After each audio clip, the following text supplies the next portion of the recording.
గోవాలో ఘోర విషాదం చోటు చేసుకుంది. షిర్గావ్లోని శ్రీదేవి లయరై ఆలయంలో జాతరలో తొక్కిసలాట జరిగింది. ఈ దుర్ఘటనలో 6 మృతి చెందగా 30 మందికి పైగా గాయపడ్డారు. క్షతగాత్రులు ఆసుపత్రిలో చికిత్స పొందుతున్నారు. పోలీసులు ఘటనా స్థలానికి చేరుకుని తొక్కిసలాట గల కారణాలపై దర్యాప్తు చేస్తున్నారు.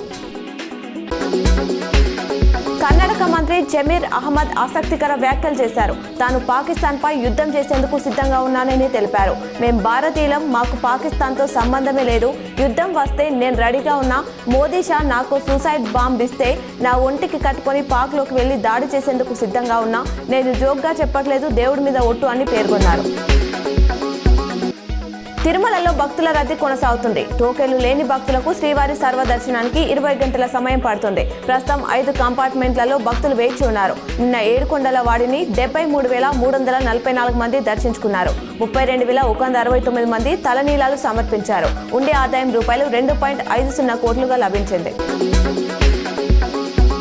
లైసెన్స్డ్ సర్వేయర్ల శిక్షణ కోసం షెడ్యూల్ విడుదలైంది. ఎల్లుండి నుంచి ఈ నెల 17వ తేదీ వరకు మీ సేవా కేంద్రాల్లో దరఖాస్తు సమర్పించవచ్చు.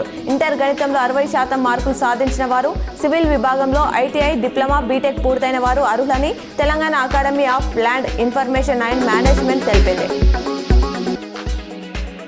భారత్ పాకిస్తాన్ సరిహద్దులో ఉద్రిక్తతలు కొనసాగుతున్నాయి. నియంత్రణ రేఖ ఎల్ఓసి వద్ద వరుసగా 9వ రోజు పాక్ కాల్పులకు తెగబడింది.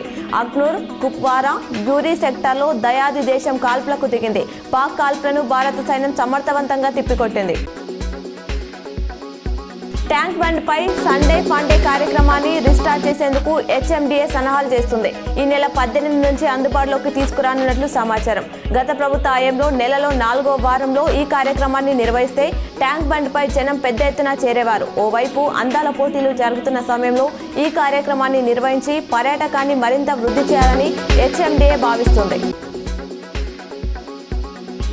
ఉత్తరాఖండ్లోని కేదార్నాథ్ ఆలయాన్ని తొలి రోజు 30,000 మంది భక్తులు దర్శించుకున్నారని అధికారులు తెలిపారు. నిన్న ఉదయం 7 గంటలకి ఆలయ తలుపులు తెరుచుకున్నాయి. సీఎం పుష్కర్ సింగ్ ఈ కార్యక్రమానికి హాజరయ్యారు. దేశం నలుమూలల నుంచి వచ్చే భక్తులను స్వాగతించేందుకు తమ ప్రభుత్వం సిద్ధంగా ఉందని ఆయన చెప్పారు.